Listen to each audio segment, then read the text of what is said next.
So many families will look at someone who's self-employed and say, oh, that's great, that's fabulous, but that wouldn't work for my son. He's got these barriers, or she's, living with these challenges. But the more stories that are out there and the more examples that we have, and there's a lot, it can be for everyone. It's just thinking outside the box. I think that many people understand that they're adults with disabilities have value, and they don't really know how to, in quotes, sell that to an employer. So starting a business means we get to have, as families, get to have some control over what it is that gets offered and the way in which it gets offered. It's not very often that people think they want to be self-employed, because a lot of people don't know what they want and they don't know what they're good at, and so that's where we start pulling things out, and then we see, and then they see, wow, that's an opportunity. Anthony at Your Service is a business that specifically employs adults with autism and other intellectual disabilities to do pickups, deliveries, and errands in the Edmonton area.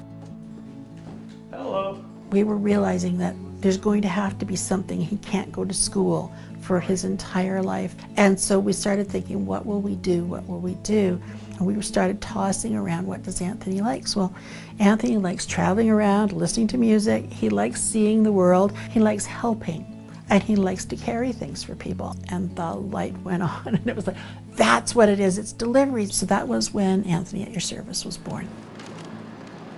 It was just intended for Anthony at the beginning, but people wanted to help. So all of a sudden we had way more work than we thought. And after about the end of the first year, we started being asked to do jobs at times when we didn't have someone working with Anthony. And I thought, here's a job for more people.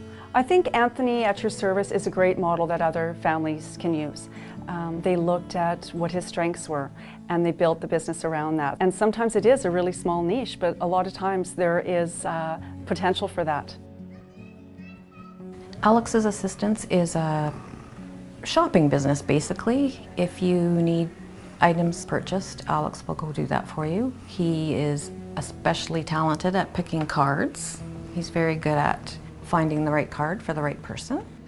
We had Alex volunteer at a few places to see what options were out there, but for someone with Alex's disability, the challenge was finding something that he could say that he liked and he wanted to do.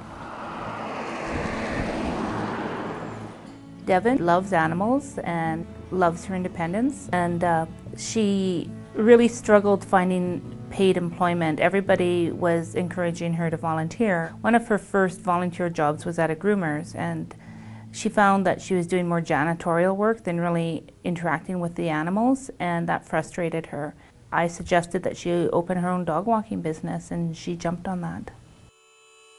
One of the things we did was create a Facebook page for her, and we also did a promotional video and put it on a Facebook page. And it really just kind of spread from there. Step one is figuring out what our individual will want to do that's sustainable, that he or she likes to do, and that we can stay involved in. The second part is figuring out the market. Customers want to support, but they also want the service done appropriately. We want to make sure that we comply with things like having a business license. We want to make sure we've got WCB, commercial insurance, all of those things. Those are all really important things that we needed to learn about. I think obviously for the person who's self-employed, it's empowering. It's not being isolated. Everyone feels good when they're doing something that they're good at, as opposed to being placed into a job where they're trying to make it work and it doesn't.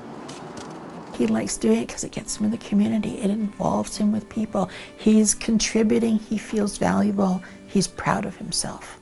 That's what's important.